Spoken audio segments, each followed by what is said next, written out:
আবু বকর সিদ্দিকের ঈমান। ওই জন্য সহিহ বুখারী শরীফের কিতাবের মধ্যে আছে আবু বকর সিদ্দিকী রাদিয়াল্লাহু তাআলা আনহু হুজুরের 1 ঘন্টার ইবাদত আমল এক পাল্লায় রাখা হয়, আর কারো যদি 70 বছরের ইবাদত রাখা হয় তো আবু বকর সিদ্দিকী হুজুরের 1 ঘন্টার আমলের পাল্লার দিকটা ভারী হয়ে যাবে। কেন ভারী হবে? কেন? দিলের ভিতরে রাসূল বসিয়ে ফেলেছে। কি বসিয়েছে দিলে? কি বসিয়েছে? রাসূল বসিয়েছে। আল্লাহ নবী নবী দা নবী আমার আবু বকর সিদ্দিকের সাথী হয়েছিল। আবু বকর সিদ্দিক আমার রাসূলুল্লাহ দীর্ঘদিনের সাথী ছিলেন। এই যুবকেরা তরুণেরা কতদিনের সাথী আপনাদের জানা আছে কি? শুনে নাও। 23 বছরের সাথী হযরত আবু বকর আমার রাসূলুল্লাহর সাথে 23টা বছর সম্পর্ক করেছে, বন্ধুত্ব ছিল। আল্লাহ নবী নবী দয়া নবী যে আবু বকর সিদ্দিককে বলেছে, আবু বকর আমি হলাম মুহাম্মদুর রাসূল, আমাকে আল্লাহ নবী করে বানিয়েছে। আবু বকর সিদ্দিক ওই দিনের সাথে সাথে আবু বকর হুজুর আমার রাসূলের কদমে হাত দিয়ে সাথে সাথে ঈমান এনে নিয়েছে। আরো জোরে বলো এ যুবকেরা তরুণীরা, আজ আমার সাথে যদি না সঙ্গে 1 সপ্তাহ বন্ধুত্ব থাকে, আমার বিষয়ে উনি জানবে, ওনার বিষয়ে আমি জানবো। উনি গাঁজা খায় কি মদ খায়, হারাম খায়, এই বিষয়ে আমার অজানা থাকবে না। কেননা 1 সপ্তাহ আমরা একই সাথে রয়েছি, 1 সপ্তাহ একই সাথে ব্যবসা করেছি, একসাথে একই সাথে চলাফেরা করেছি। এই যুবক তরুণীরা হযরত আবু বকর হুজুর আমার রাসূলুল্লাহর সাথে 23টা বছর চলেছে। এক বাক্যে রাসূল বলে ফেলেছে, আবু বকর সিদ্দিক সাথে সাথে আমার হাবিবের কদমে হাত দিয়ে ঈমান এনে নিয়েছে। এর কারণ হলো কি? আল্লাহর নবী আগে থেকে তিনাকে সম্মানের পাত্র করে আল্লাহ পাঠিয়েছে। আরো জোরে বলুন, কেননা কিতাবের মধ্যে রয়েছে ইন্নামা বুইস্তু মুআল্লিমান, আমি আল্লাহ আমার হাবিবকে তোমাদের জন্য শিক্ষা গুরু করে পাঠালাম। এই শিক্ষা গুরুকে তোমরা মেনে নাও, এই শিক্ষা গুরুকে ধরে নাও। এই শিক্ষা গুরু যদি তোমরা ধরো তাহলে আমি আল্লাহ তোমাদের নাজাত দেব, আমি আল্লাহ তোমাদের জান্নাতি বানাবো। এই যুবকেরা তরুণীরা আবু বকর সিদ্দিক ওই শিক্ষা গুরুকে ঠিক মতো চিনেছে। আজ আমার ঘরে মুসলমানের ছেলেরা আজ আমার রাসূলকে চিনতে পারেনি, আজ আমার রবকে চিনতে পারেনি, আমার রাসূলুল্লাহর দেখানো রাস্তা ধরতে পারেনি, আমার রবকে প্রেম করতে পারেনি। আমার রবের থেকে মুসলমান ঘরের বাচ্চারা অনেকটা দূরত্ব নিয়ে গেছে, আমার রাসূল থেকে অনেকটা দূরে সরে যাচ্ছে।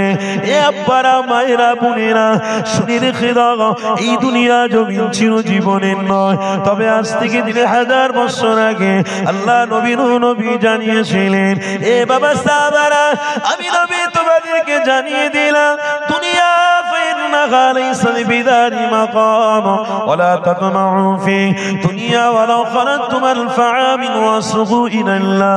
নবী আমার সাহাবাদের জানিয়েছে, এ বাবা সাহাবারা আমি নবী তোমাদেরকে জানিয়ে দিলাম, এই পৃথিবীর জমিনে এসেছো, কাল তোমরা থাকবে না। আজ তোমরা চোখ খুলে রেখেছো, কাল তোমাদের চোখ খোলা থাকবে, গ্যারান্টি দিতে পারবে না। আজ তোমরা হাতে খেতে পারছো, কাল তোমাদের হাত ওঠা চলা করবে, কোনো গ্যারান্টি থাকবে না। আজ তোমরা কানে শুনতে পাচ্ছ, কাল তোমাদের কান বন্ধ হয়ে যাবে, কোনো গ্যারান্টি নাই। আজ তোমরা চোখে দেখতে পাচ্ছ, কাল চোখ বন্ধ হয়ে যাবে, এর কোনো গ্যারান্টি নেই, কেউ বলতে পারবে না। এ যুবকেরা তরুণেরা তাই নবী আমার সাহাবাদের জানিয়েছিলেন, এ বাবা সাহাবারা আমি নবী তোমাদেরকে জানিয়ে দিলাম, এই পৃথিবীর জমিনে যতদিন থাকবে তোমরা, কোরআন রয়েছে, কোরআন দেখো সূরা মুলকের মধ্যে আল্লাহ স্পষ্ট জানিয়েছে, তাবারাকাল্লাযী বিয়াদিহিল মুলক ওয়া হুয়া আলা কুল্লি শাইইন কাদির আল্লাযী খালাকাল মাউতা ওয়াল হায়াতা লিয়াবলুয়াকুম আইয়ুকুম আহসানু আমালা। পবিত্র কোরআনে আল্লাহ জানিয়েছে, ওরে আমার বান্দা বান্দিরা, ওয়াল হায়াত, আমি তোমাদের হায়াত দিয়েছি, ওয়াল মউত, অবশ্যই মৃত্যু হবে। তবে হায়াত থাকতে থাকতে আমি আল্লাহ আমার রাসূলকে ধরে নাও, আমি আল্লাহ আমার হাবিবকে যদি ভালোবাসতে পারো, আমার রাসূলকে যদি প্রেম করতে পারো, আমি আল্লাহ জানিয়ে দিলাম কিয়ামতের কঠিন দিনে আরশের ছায়া দান করব। আরো জোরে বলুন এ যুবকেরা, তরুণীরা। তাই আবু বকর সিদ্দিক হুজুর আমার হাবিবকে চিনে ফেলেছে, আমার রাসূলকে চিনে ফেলেছে। হযরত ওমর ফারুক হুজুর আমার রাসূলুল্লাহকে চিনতে পেরেছিল, আমার হাবিবকে চিনতে পেরেছিল।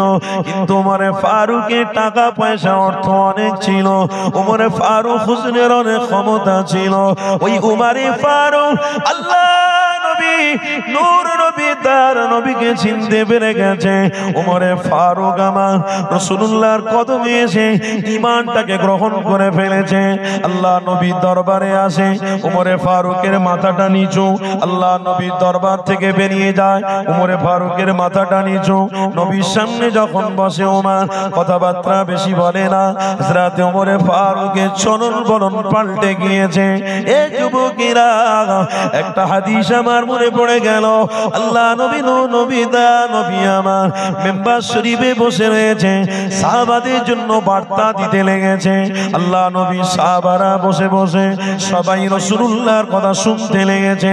আল্লাহ নবী সাহাবী উমর হুজুর আমার বারে বারে আমার নবীর চেহারার দিকে তাকায়, আবার মাথাটা হ্যাট করে নেয়।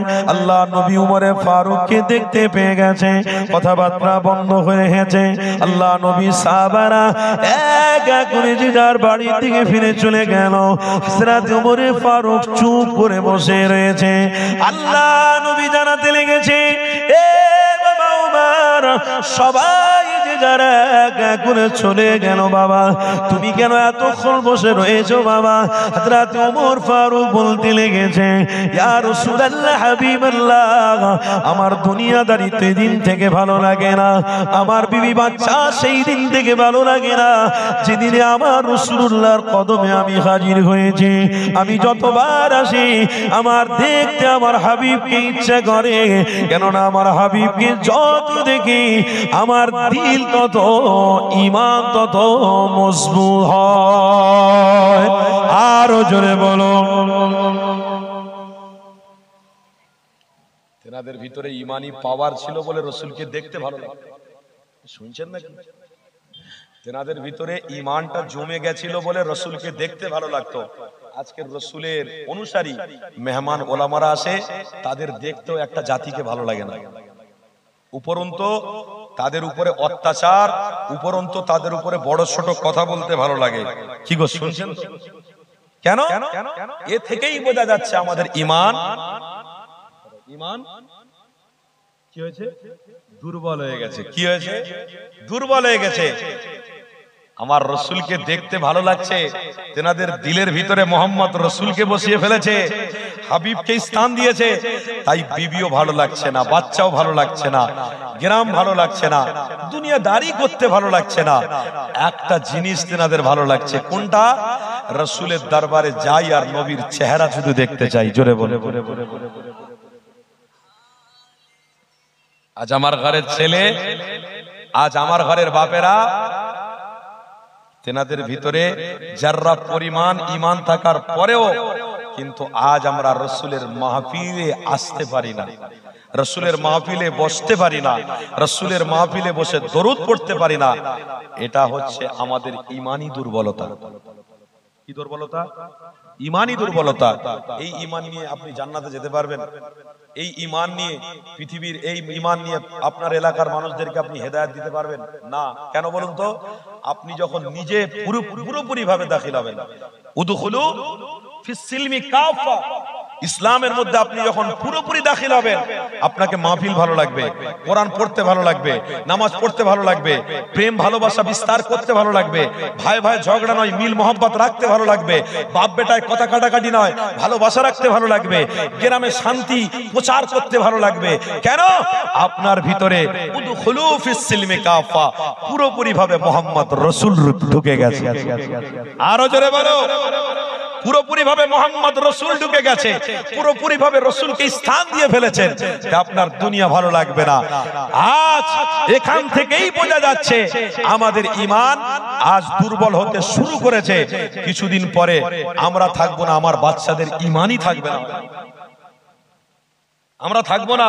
আমরা যা হোক তো মিলেমিশে বসতে পেরেছি, আমার ঘরের বাচ্চারা ঈমান থেকেও তারা বিচ্ছিন্ন হয়ে যাবে। কেন? এই মাহফিলগুলো আগামী দিনে থাকবে না। কেন থাকবে না? এক একটা গ্রামে মাহফিল হলে কমিটি সাহেবারা নিজেকে নিজে অনেক ছোট মনে করে, এই মাহফিল আগামী বছর থেকে আমরা আর হাতে নেব না। বড় বড় আলেমদের দাওয়াত করতে গেলে 1 বছর ধরে কন্ট্রাক্টে থাকতে হয়। যে দাওয়াত করে সে জানে কত যে কষ্ট। এই দেখেন না, কত ফোন তুলবেন আপনি। সেই জলসা করে এসে ঘুমাই, আসরের নামাজ পড়ে ফোনে একটু হাত দেবো, দেখবো 150টা মিস কল, 200টা মিস কল হয়ে পড়ে রয়েছে। ওই কমিটি ভাইরা 1 বছর লাইনে থেকে ফোনের উপরে ফোন করে হুজুরদের ঘরে ডায়েরি এন্ট্রি করাচ্ছে। তারা পেয়ে গর্বিত যে হুজুর এত দূরের মেহমানকে আমরা পেয়েছি এতদিন পরে, আলহামদুলিল্লাহ। আবার ফোনে যোগাযোগ করে আবার জলসার আগের দিন থেকে যোগাযোগ করে নিয়ে আসে। তারপরেও মানুষ আসে না, তারপরেও আমার ঘরের গ্রামের ছেলেদের কোনো যেন আবেগ নেই, কোনো যেন একটা মন মানসিকতা নেই। জলসা করবো বন্ধ করো, কি গো, তাদের মনোভাব এরকম হবে না? আরে গ্রামের মানুষ যখন সাহায্য করে না, সহযোগিতা করে না, ইমানি মাহফিলে বসে না, তো আমরা কজন মিলে কি করব? হুজুর দরুদ শরীফ পড়াবো, আমরা কাউন্টারে বসে বসে দরুদ পড়বো, এটাই করব? হুজুর দরুদ পড়াবে, আমরা তাবারুকের জায়গায় বসে বসে দরুদ পড়বো? খবরদার, বেয়াদবি হবে। দরকার নেই বেয়াদবির থেকে জলসা বন্ধ করে দেওয়া। তো আমরা আজকের মাহফিল পেয়েছি, আগামী দিনে আপনি লিখে রেখে দেন, আমার ঘরের বাচ্চারা আর মাহফিল কিন্তু পাবে না। আর যদিও পায়, ইমানদারের সংখ্যা থাকবে না, অনেক অল্প, অনেক স্বল্প। হ্যাঁ, সেই দিনে কিন্তু মনে করতে হবে আল্লাহর গজব নিকটবর্তী আসছে।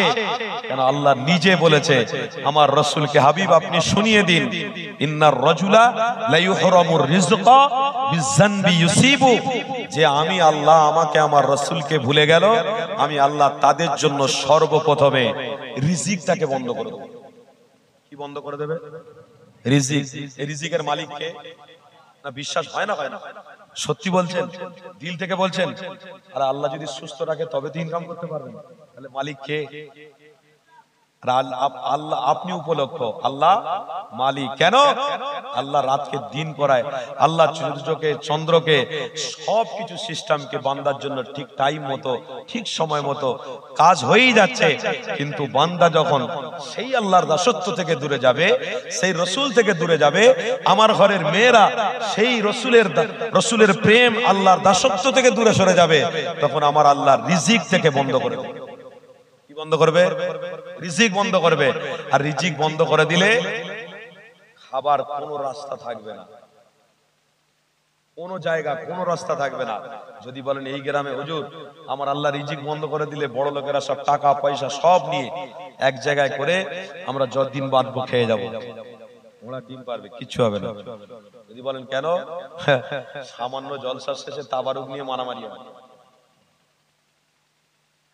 আর আপনি খাওয়াবেন বলছেন কদিন? আপনি এক বেলা বিয়ে বাড়ি, আপনার মেয়ের বিয়ে বাড়িতে এক বেলা খাবারের ব্যবস্থা করুন, দেখবেন বরযাত্রীরা এসে কেউ আপনাকে গাল দিয়ে যাচ্ছে, তো কেউ আপনাকে মন্দ বলে যাচ্ছে, তো কেউ আপনাকে ভালো বলতে যাবে না। মাত্র 300 জনের আইটেম, 200 জনের আইটেম, তাই হিমশিম খেয়ে যাচ্ছেন। জীবনে পারবেন না। যে আল্লাহ রুজির দরওয়াজাটাকে খুলে রেখেছে, যে আল্লাহ বান্দাদের জন্য এখনো দিল ভরে রিজিক দিয়ে যাচ্ছে, এ যুবক, এটা আল্লাহর পক্ষ থেকে। ঈমান মজবুত করো। আল্লাহ রিজিক বন্ধ করে দিলে খাওয়ার হবে না। তাই আল্লাহকে পেতে গেলে, রিজিকটাকে বহাল রাখতে গেলে আমার আল্লাহ তার রসুল দুটো হাতিয়ারকে ধরে রাখতে হবে। এই হাতিয়ার দুটো ধরে রাখা যাবে তো? বলুন ইনশাআল্লাহ, বলুন ইনশাআল্লাহ। এই হাতিয়ার যদি আমরা ধরে রাখি আমাদের লাভ কি হবে? এক দুনিয়ায় আমরা কামিয়াবি, সফলতা অর্জন করতে পারবো। কি দিয়ে সফলতা পাবো? এক আল্লাহর রহমত, দ্বিতীয় আল্লাহর মাগফিরাত, আর তৃতীয় হলো আল্লাহর রিজিক দিয়ে আমাদের ভরিয়ে দেবে। জোরে বলুন। সেই আল্লাহ তার রসুলকে হাতিয়ার, সেই আল্লাহ তার রসুলকে হাতিয়ার করে রাখো। খাজা গরিবে নওয়াজ আল্লাহ তার রসুলকে হাতিয়ার করেছিল। পিতৃরাজ খাজা গরিবে নওয়াজের বিরোধিতা করেছে। পিতৃরাজের ক্ষমতা ছিল, পুলিশ ছিল, আইন ছিল, প্রশাসন ছিল। খাজা গরিবে নওয়াজের কাছে কিচ্ছু করতে পারে না, নোকের পলক পর্যন্ত হেলাতে পারে না। কেন? খাজা গরিবে নওয়াজের সাথে তো আল্লাহ তার রসুল ছিল। আরে মুজাদ্দিদে জামান, আমিরের শরিয়াত কুতুবুল আলম, যেনার ভক্ত মুরিদ হয়ে আমরা বসে আছি, ওই মুজাদ্দিদে জামান আমিরের শরিয়াত যখন পশ্চিম বাংলায় কলকাতার জমিনে ব্রিটিশদের বিরোধিতা করেছিল, ওই ব্রিটিশরা মুজাদ্দিদে জামানের কথাটাকে রেকর্ড করে ইংল্যান্ডে প্রেসিডেন্টের কাছে পাঠিয়েছিল। ইংল্যান্ডের প্রেসিডেন্ট আবু বকর সিদ্দিকী রহমাতুল্লাহ আলাইহির কথাটাকে শুনে এটাই বলেছিল, ইনি হলেন মহান পুরুষ। এনার কথাবার্তা থেকে বুঝতে পারছি জ্ঞানী মানুষরা জ্ঞানী মানুষকে চিনতে পারে। অবশ্যই জ্ঞানী চিনতে পেরেছে আবু বকর সিদ্দিকী রহমাতুল্লাহ আলাইহিকে। এর সঙ্গে তোমরা পারবে না, এনার কথার সাথে তোমরা থামিয়ে দিতে পারবে না, এনার কথাকে, এনার জবানকে বন্ধ করে দিতে পারবে না। কেন বন্ধ করতে পারবে না? ইনি মোহাম্মদ রসুলের কদমে গর্দানটা রেখে দিয়েছে। আবু বকর সিদ্দিকী রহমাতুল্লাহ আলাইহি হাতিয়ার ধরে ফেলেছে। আল্লাহ নিজে বলেছে যে আমার মাহবুবকে ধরলো, আমি তার সাথী হয়ে গেলাম। জোরে বলুন। আমার আব্বারা, আমার ভাইরা, সেই আবু বকর সিদ্দিকী হুজুরের নাম আছে না? বলুন আছে না নাই? পুরো পশ্চিম বাংলা নয়, এশিয়া মহাদেশের বাইরে আমার মুজাদ্দিদে জামানের নাম এখনো আছে, থাকবে। কেন? মুজাদ্দিদে জামান নিজে ব্যক্তিগত কোনো দল করে যায়নি, যে রাস্তাটায় চলেছে ওটাই ছিল মুহাম্মদ রাসূলের দেখানো রাস্তা। ও যুবক, তাই আবু বকর সিদ্দিকী হুজুরের অপমান, অপদস্থ করার ক্ষমতা আপনার নেই। কেন? রাসূলের দিওয়ানা আশিক মুজাদ্দিদে জামান ছিলেন, নবীর দিওয়ানা মুজাদ্দিদে জামান ছিলেন। তাই তো মুজাদ্দিদে জামানকে পুরো পশ্চিম বাংলায়, ভারতবর্ষের আলেম সমাজেরা তিনারা আবু বকর সিদ্দিকীকে মুজাদ্দিদ বলে মেনেছিল। আলেম সমাজরা কি বলেছিল? কি বলেছিল? মুজাদ্দিদ। যেখানে আলেম বলেছে মুজাদ্দিদ, আর কারোর কথা চলবে? বড় বড় শাইখুল হাদিসরা যেখানে দাঁড়িয়ে মুজাদ্দিদ বলেছে, আর কারোর কথা চলবে? আল্লামা হুজুর তিনি আমার দাদা পীর রহমাতুল্লাহ আলাইহির দরবারে গেছে। কেন গেছে? তেনার কাছে জাহিরি ইলম ছিল, আমার দাদা পীরের কাছে গেছে বাতিনি ইলমটাকে হাসিল করতে। জোরে বলো। আমার আব্বারা, মুজাদ্দিদে জামানের দরবারে রুহুল আমিন হুজুরের যাওয়ার কি দরকার ছিল? ইলমের কোনো কমতি ছিল? কোনো কমতি ছিল না। কিন্তু মুজাদ্দিদে জামানের দরবারে যাওয়ার একটাই কারণ, কি? মুহাম্মদ রাসূলকে আমি পেতে চাই। জোরে বলো। আল্লামা নিসারউদ্দিন বাংলাদেশে বাড়ি, আমার মুজাদ্দিদে জামানের দরবারে ছুটে এসেছে। বাংলাদেশ থেকে পীর ধরতে এসেছে। কোথায়? ফুরফুরা দরবার শরীফে। ওই ফুরফুরা দরবার শরীফে মুজাদ্দিদে জামানের কাছে এসে আল্লামা নিসারউদ্দিন হুজুর আমার নিজেকে ধন্য করে ফেলেছে। কেন? আমার জীবনে আমার রাসূলের দিদার হয়নি, মুজাদ্দিদে জামানকে ধরেছি, আমার রাসূলের সাথে দিদার হয়ে গেছে। তিনি হলেন মুজাদ্দিদ। ওই মুজাদ্দিদে জামানের ভক্ত মুরিদ আমরা। কি গো, আমাদের জীবনে যতদিন বাঁচবো হাতিয়ার আল্লাহ তার রাসূলকে ছেড়ে দেবো নাকি? ছেড়ে দেবো নাকি? ভুলে যাব? তো এর জন্য আপনাদের মজবুত হতে হবে। মজবুত কি? আপনার বাড়ি, আপনার আহাল পরিবারকে ঠিক রাস্তায় নিয়ে যেতে হবে। কি গো, পারা যাবে তো? আপনার যদি ঘরেতে জওয়ান বোন থাকে, আপনার বোনটাকে আপনাকে লক্ষ্য দিতে হবে। আপনার যদি বিবি থাকে, আপনার বিবিকে আপনাকে লক্ষ্য দিতে হবে। কেন? আমার বিবির পরনের, আমার বিবির সবকিছুতে যেন শরিয়ত লুকিয়ে থাকে। জোরে বলে। আমার ঘরের মায়ের শরিয়ত যেন লুকিয়ে থাকে, আমার ঘরের বোনটায় শরিয়ত যেন লুকিয়ে থাকে। কেন? শরিয়তের মাপকাঠি হলো মুহাম্মদুর রাসূল। জোরে বলো। হে যুবক, ইসলামের প্রতিষ্ঠাতার নাম কি? ইসলামের প্রতিষ্ঠাতার নাম আল্লাহ। কি নাম? আল্লাহ। কি নাম? আর ইসলামের প্রচারকের নাম কি? মুহাম্মাদুর রাসূলুল্লাহ। তাহলে ইসলামের প্রতিষ্ঠাতা যখন আল্লাহ, প্রচারক যখন রাসূলুল্লাহ, তেনার উম্মত যখন আমি হয়েছি, আমাকে মজবুত হতে হবে না? হবে না? আমাকে রাস্তা ঠিক নিয়ে যেতে হবে না? হবে না? তার জন্য কঠোরতা অবলম্বন করতে হবে। আল্লাহ আমাদের প্রত্যেককে কবুল করেন, বলুন আল্লাহুম্মা আমিন। দরুদ শরীফ আল্লাহুম্মা সাল্লি আলা।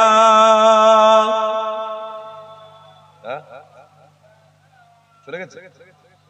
আচ্ছা, মাশাআল্লাহ। ওয়া আলা আলিহি তাকবীর দেন, নারে তাকবীর। সিলসিলায়ে হক মুজাদ্দিদে জামান ভাইজান গেছে, সিলসিলায়ে হক মুজাদ্দিদে জামান, আওলাদে মুজাদ্দিদে জামান, আমাদের সকলের প্রিয় ভাইজান হুজুর কেবলা, পীরজাদা ভাইজান হুজুর কেবলা, নারে তাকবীর। জনাব পীরজাদা আলহাজ মাওলানা আসিম বিল্লাহ সিদ্দিকী ভাইজান হুজুর কেবলা, নারে তাকবীর। সিলসিলায়ে হক মুজাদ্দিদে জামান কমিটি সাহেবানগণ, গ্রামবাসী বৃন্দ, মহান ইসালে সওয়াব, নারে তাকবীর। ए आखे न होती बशारत न होती, ए आखे न होती बशारत न होती, अगर मुस्तफा की जियारत न होती। जरे हवे ना? ए आखे न होती बशारत न होती, अगर मुस्तफा की जियारत न होती। जो नामे मोहम्मद ज़ुबा पर न होता, जो नामे मोहम्मद ज़ुबा पर न होता, किसी भी ज़ुबा की तहारत न होती, अगर मुस्तफ़ा की ज़ियारत न होती। आरो जोरे हबे ना? ए आखे न होती बशारत न होती, ए आखे न होती बशारत न होती, अगर मुस्तफा की जियारत न होती। अल्लाहुम्मा सल्ली अला मौलाना मुहम्मद व अला आलिहि। वो अक़सा की महफिल कभी भी न सजती, वो अक़सा की महफिल कभी भी न सजती, अगर मुस्तफ़ा की सदारत न होती, अगर मुस्तफ़ा की ज़ियारत न होती।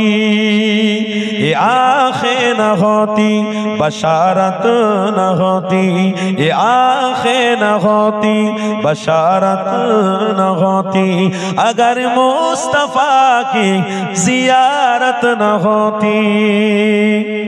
नबी के सहाबा जो हक पर न होते, नबी के सहाबा जो हक पर न होते, जो हक पर न होते, तो जन्नत की उनको बशारत न होती, अगर मुस्तफा की जियारत न होती। आरो जोरे हबे ना? ये आँखें न होती बशारत न होती, ये आँखें न होती बशारत न होती, अगर मुस्तफा की जियारत न होती। अल्लाहुम्मा सल्ली अला। माशाअल्लाह माशाअल्लाह। मौलाना सैयदना मोहम्मद पे कट कर खुदा जो न मिलता, मोहम्मद पे कट कर खुदा जो न मिलता, खुदा जो न मिलता, सहाबा की ऐसी तिजारत न होती, अगर मुस्तफा की जियारत न होती। आरो जोरे হবে না, ये आंखें न होती बशारत न होती, ये आंखें न होती बशारत न होती, अगर मुस्तफा की जियारत न होती। ला इलाहा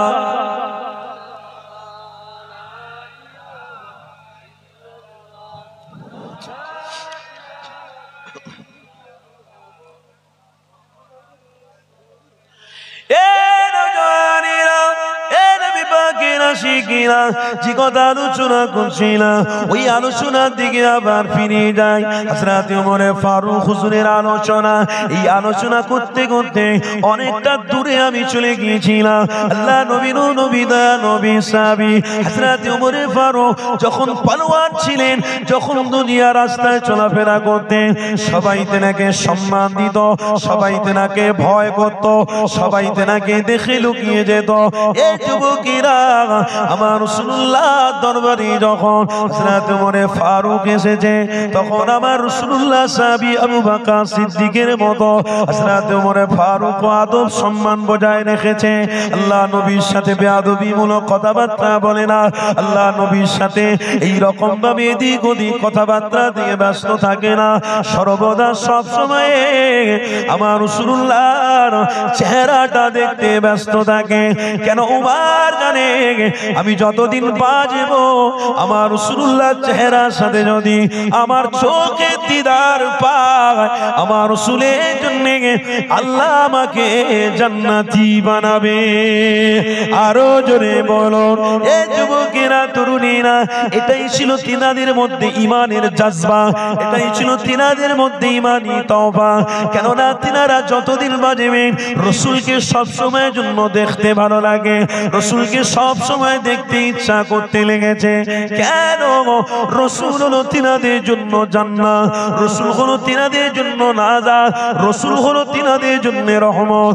এই যুবকেরা তরুণীরা, আজ আমার রাসূলকে পেয়ে আজ আমরা খুশি হয়ে গেছি।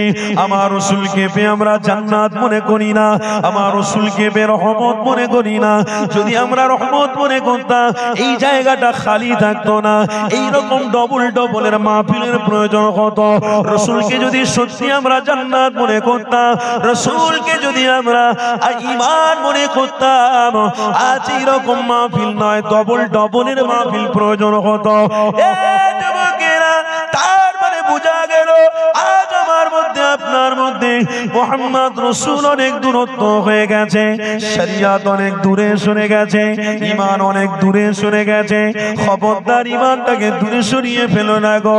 কেননা তোমার বন্ধু, তোমার আত্মীয়, তোমার ঘরের মানুষেরা সবাই তুমি যতক্ষণ বেঁচে থাকবে তোমাকে সবাই মিলে ডাকবে, সবাই মিলে চিনবে, তোমার নাম সবাই মিলে ধরবে। কিন্তু তোমার চোখ যেদিনে বন্ধ হবে সেদিনে তোমার ঘরের মানুষেরা আর এক মিনিটের জন্য বাড়িতে রাখবে না। তোমার ছেলে, তোমার মেয়ে, তোমার বৌমা, তোমার জামাই এক সেকেন্ডের জন্য বাড়িতে রাখবে না। কেননা আব্বা বেঁচে ছিল, আজ আব্বা নেই, আব্বাকে বাইরে রাখো। আব্বা বেঁচে ছিল, আজ আব্বা নেই, বাইরে রেখে দাও। এই যুবকেরা তরুণীরা, ওই সময় তোমার আমার জন্য হাতিয়ার কেউ থাকবে না। হ্যাঁ, দুনিয়া জমিনে যদি আমার রাসূলকে প্রেম করে মরতে পারো, তোমার লাশটা একা যাবে, কবরে যখন রাখা হবে সহিহ বুখারী হাদিসে রয়েছে আল্লাহ নবীর সাথে দিদার হবে। আরো জোরে বলুন এ যুবকেরা তরুণীরা, তোমার বন্ধু কিছুক্ষণের জন্য গো যে রাসূলকে ধরেছো, যে হাবিবকে পেয়েছো, এটাই হলো তোমার জীবনের বন্ধু, এটাই হলো তোমার জীবনের সাথী, এটাই হলো তোমার জান্নাতের সাথী, এটাই হলো তোমার নাজাতের সাথী। এই বন্ধুকে ভুলে যেও না গো, এই বন্ধু থেকে দূরে সরে যেও না গো। এ যুবকেরা, আব্বারা তরুণীরা আজ আসলকে ছেড়ে দিয়ে নকলের পিছনে পিছনে ছুটতে লেগেছে। এই নকল কিন্তু বেশি দিনের জন্য নয়। নকল যে শয়তান চক্রান্ত করে, এই শয়তানের চক্রান্তয়ে পা দেবেন না। আসলটাকে মজবুত করে ধরো। হ্যাঁ, তার জন্য আল্লাহ তোমাকে আমাকে অপমান করবে। হ্যাঁ, তার জন্য আল্লাহ রিজিকের হয়তো অভাবও দিতে পারে। হ্যাঁ, তার জন্য আল্লাহ তোমাকে অনেক পরীক্ষাও নিতে পারে। কিন্তু তুমি একটা কথা মনে রেখো, আল্লাহর কোরআন কি বলছে শোনো। ইয়া আইয়ুহাল্লাযীনা আমানুস্তাঈনু বিস-সাবরি ওয়াস-সালাহ ইন্নাল্লাহা মা'আস-সাবিরিন। পবিত্র কোরআন বলতে লেগেছে আমার হাবিব যেমন সবর ইখতিয়ারি করেছিল, আমার হাবিব যেমন ধৈর্য ইখতিয়ারি করেছিল, এ নবীর আশিকিরা হাবিবের খাতিরে তোমরাও যদি সবর করে ইখতিয়ারি করো, তোমরাও যদি ধৈর্য ধরে রাখো, এই ধৈর্যের সাথে সাথে আল্লাহ তার রাসূলকে মজবুত করে যদি ধরে রাখো, তাহলে আমি আল্লাহ জানিয়ে দিলাম তোমাদের জন্য জান্নাতটাকে তওবা হিসেবে দিয়ে দেব। আরো জোরে বলো এ যুবকেরা তরুণীরা। তাই তো ওমরে ফারুক আল্লাহ নবীকে চিনতে পেরেছে। আমার রাসূল থেকে দূরত্ব যায়নি, আমার রাসূল থেকে দূরে সরে যায়নি। যেদিনে ওমরের কাছে নবী ছিল না, সেদিনে দুনিয়ার মায়া ছিল। যেদিন থেকে ওমর রাসূলকে প্রেম করেছে, সেদিনে দুনিয়া ওমরের কাছ থেকে সরে গেছে। এ যুবকেরা, এ তরুণীরা, আল্লাহ নবীর নবী দা নবী আমার মিম্বার শরীফে বসে বসে সাহাবাদের ঘরে কথাবার্তা বলতে লেগেছে। হযরত ওমরে ফারুক হুজুর আমার রাসূলুল্লাহর কথাগুলো শুনেছে। আল্লাহ নবীর কথা শেষ হয়ে গেল, ওমরে ফারুক হুজুর আমার রাসূলুল্লাহর কাছে দাঁড়িয়ে রয়েছে। আল্লাহ নবী আমার হযরত ওমরে ফারুককে জিজ্ঞাসা করছে, এ বাবা উমর, তুমি যখন ইসলামটাকে মানোনি তখন তোমার মধ্যে অনেক অহংকার ছিল। যখন তুমি ইসলামটাকে মানোনি, যখন তোমার হাবিবকে তুমি ভালোবাসোনি, তখন তুমি দুনিয়ার জমিনে অনেক বড় মস্তান ছিলে, গুন্ডা ছিলে, অনেক রাহাজানি তুমি করেছিলে। এখন উমর তুমি এত পরিবর্তন কেন হয়ে গেছো? তোমার কথাবার্তা পরিবর্তন হয়ে গেছে, তোমার চলন বলনটাও পরিবর্তন হয়ে গেছে। এ উমর, কেন বাবা?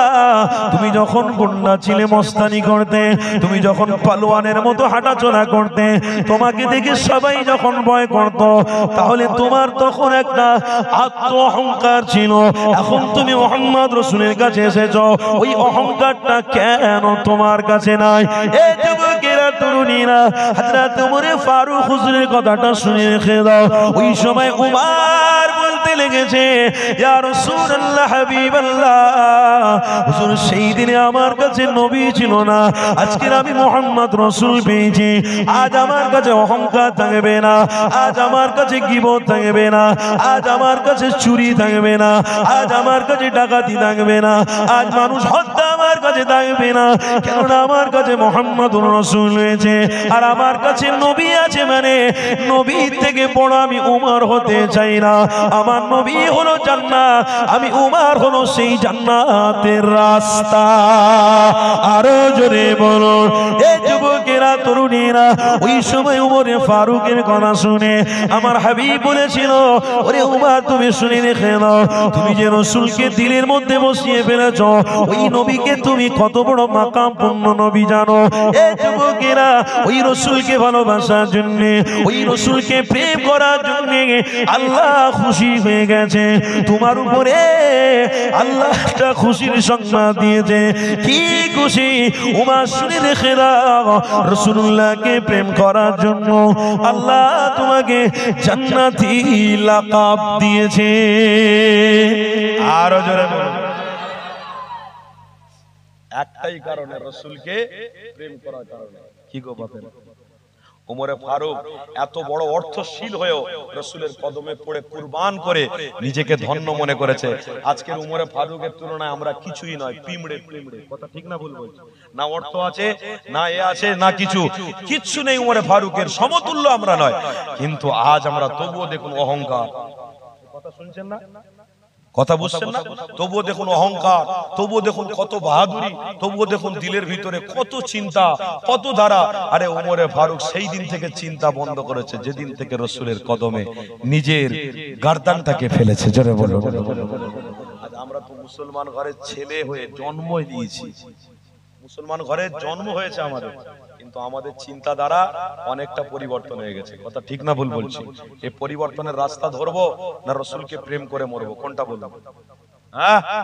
পরিবর্তনের রাস্তার দরকার নেই, একটা ইসলাম নিয়ে এসেছি, ইমানদার হয়ে এসেছি, ইমান নিয়েই আমরা কবরে ঢুকবো। বলুন ইনশাআল্লাহ। কেন ইমান নিয়ে এসেছি? এই জন্যে আজান কানে শুনেছি, মায়ের পেট থেকে ইমান নিয়ে দুনিয়ার জমিনে এসেছি। আর মরে যাওয়ার পরে জানাজারের নামাজ হবে, আমরা ইমান নিয়ে কবরে ঢুকবো। জোরে বলুন ইনশাআল্লাহ। আল্লাহ যেন কবুল করেন, বলুন আল্লাহুম্মা আমিন। যাই হোক, সময়ের দিকে লক্ষ্য করে আজান হবে এক্ষুনি, একটু উঠে দাঁড়িয়ে আমার রসুলকে সালাম দেবো। মোহাম্মদের সব দাঁড়ান। হে নবী সালাম।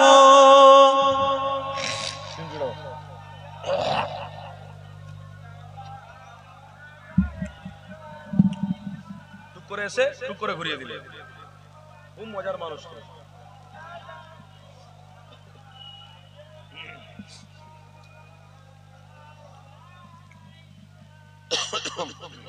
কি গো বাপেরা, ইমানি মাহফিলে দাঁড়িয়েছেন আমার রসুলকে প্রেম করে, কি গো আপনাদের অসুবিধা হচ্ছে নাকি? কষ্ট নয় তো? আমরা কার ভক্ত? মুজাদ্দেদে জামানের ভক্ত। আমার দাদা পীর দাঁড়িয়ে সালাম পড়েছে, আমরাও পড়ে মরবো। বলুন ইনশাআল্লাহ। এতে কোনো অসুবিধা আছে? যদি বলেন মাসলা মাসাইল বলুন, যদি বলেন কিতাব বলুন, ইনশাআল্লাহ একটুখানি হলেও পড়াশোনা করিচ্ছি। বেশি নয়, বেশি বড় আলেম নাই ভাই, আর বেশি বড় আলেমেরও দরকার নেই। আলেমের বেশি বড় থেকে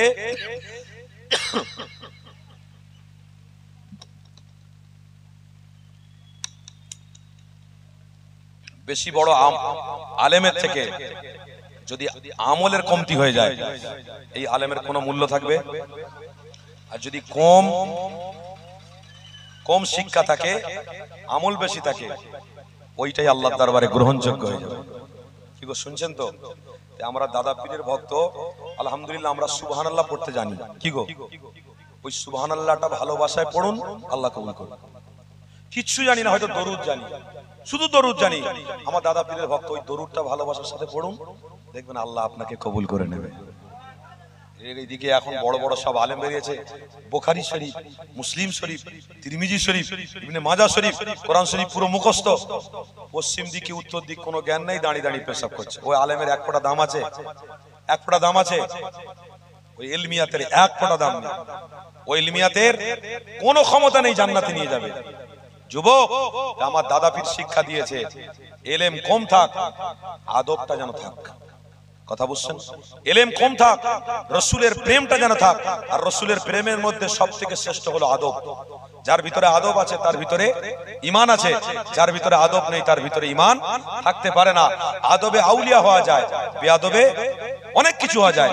মাইকে বললাম না, তাই বলছি আমার দাদা পীরের ভক্ত মুরিদরা, আজও আমরা সেই মুজাদ্দেদে জামানকে প্রেম করেই যাব, ভালোবেসেই যাব। কেন? মুজাদ্দেদে জামানের ওসিলায় আমরা আল্লাহর রসুলকে চিনতে পেরেছি। জোরে বলুন, কাকে চিনতে পেরেছি? রসুলকে। আপনার পূর্বপুরুষ আব্বার আব্বার আব্বার আব্বাদেরকে দেখুন, জিজ্ঞেস করুন, তেনারা আমার রসুলকে পাওয়ার জন্য দাদা পীরকে ধরেছিল। দাদা পীর গার্জেন ছিল, গার্জেন। পীর ধরা মানে গার্জেন ধরা। আর যে ব্যক্তির মধ্যে ইসলামের গার্জেন রয়েছে, সেই ব্যক্তিটা মোহাম্মদ রসুলকে চিনতে পারবে। যে ব্যক্তির মধ্যে গার্জেন নেই, সে ঈমানও চিনতে পারবে না, রসুলও চিনতে পারবে না, আমলের তারতম্য তার কাছে বোঝার ক্ষমতা থাকবে না। কি গো শুনছেন তো নাকি? তাই তেনারা গার্জেন ধরেছিলেন বলে আপনাদের গ্রামে শান্তি ছিল, মানবতা ছিল, প্রেম ছিল। আর এখনকার সময় আমরা গার্জেন হারিয়ে ফেলেছি। মুজাদ্দেদে জামানের ভক্ত মুরিদরা দরবারেও যাই না, হুজুর কেবলারা এখন হায়াতে আছে, তেনাদের সঙ্গে দেখা করি না। যদি বা যাই, মুখ ঘুরিয়ে নাম মুসাফা করে চলে আসি। খবরদার, তার মানে আপনার অহংকার বেড়ে গেছে। আল্লাহর ওলিদের সাথে মুসাফা করাটাও আপনি মনে করছেন এটা আমার জন্য বিশাল একটা খারাপ ব্যাপার, আমার ঠিক না। দাদা পীরের দরবারে এসেছি তো ব্যাস। আরে দাদা পীরের কলিজার টুকরা আওলাদরা, তেনাদের গায়ের শরীর কোনটা? দাদা পীরের রক্ত তো। কথা বলেন না, কোন রক্তটা আছে?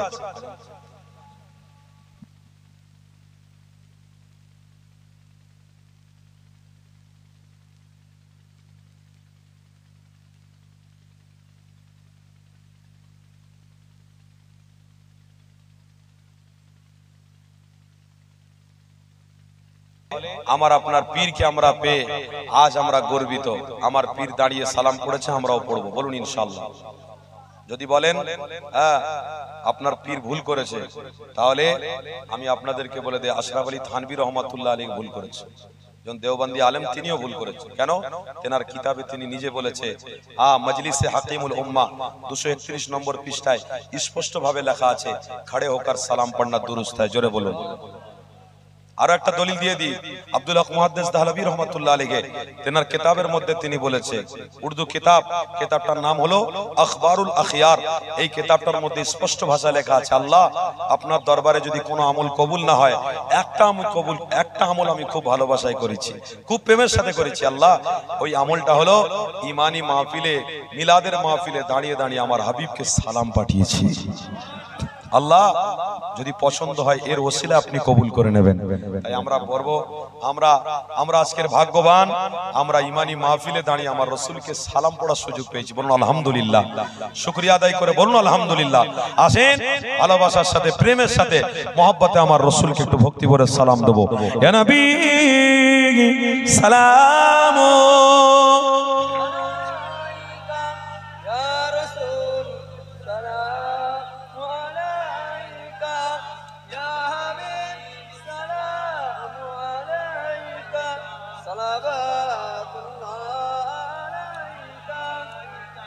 কঠিন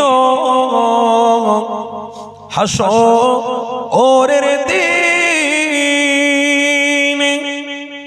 কি আছে মোদের এ কপাল, গুনাহগার উম্মত হাত আপনার লইবেন সঙ্গে এ মাহশরে। ইয়া নবী সালাম ইয়া রাসূল সালাম আলাইকা ইয়া হাবিব সালাম আলাইকা সালাওয়াতুল্লাহ আলাইকা তালাল বদর ও আলাইনা মিন সনিআতি الوداع وجب شكر علينا ماذا لله آخداء يا نبي سلام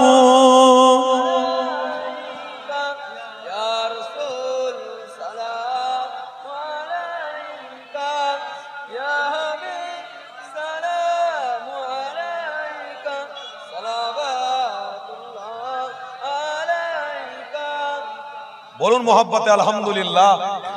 আমরা এক লাইলাতুন নিসফু মিন শাবানের মাস পেয়েছি, আর দ্বিতীয় এত সুন্দর ইমানি মাহফিল পেয়েছি। তৃতীয় মাহফিলে সুস্থ অবস্থাতে আমার রাসূলকে সালাম দিয়েছি। আল্লাহ আমরা গুনাহগার, এই সালামের নজরানা আমার নবী পাকের রওজা শরীফে পৌঁছে দেন, বলুন আমিন। আল্লাহ আপনার হাবিবকে দাঁড়িয়ে সালাম দিয়েছি, এই সালামের নজরানা তওবা মদিনা শরীফে আমার নবী পাকের রওজা শরীফে পৌঁছে দেন, বলুন আমিন। আপনারা সকলে যেমন ভাবে এসেছেন তেমনি ভাবে কিন্তু মসজিদে যেতে হবে। সবাই আমরা জোহরের নামাজ পড়ব, বলুন ইনশাআল্লাহ, করে বলুন ইনশাআল্লাহ। ছেলেরা, বাবুরা, বাচ্চারা সবাই মসজিদে যাবে, কিছুক্ষণের মধ্যে জামাত হবে। আমার কথা এখানেই আমি সমাপ্তি করলাম, আর বাড়ালাম না। আপনারা সকলে আমাকে সালাম দেন। ওয়া আলাইকুম সালাম ওয়া রাহমাতুল্লাহ। আসসালামু আলাইকুম। কথা অনেক বাকি আছে, আবার কথা হবে। ভাইজান এসেছেন, আলোচনা করবেন, আখেরি মুনাজাত করবেন। আপনারা সকলে মসজিদ মুখ হয়ে যান, ওযু করে সবাই মসজিদ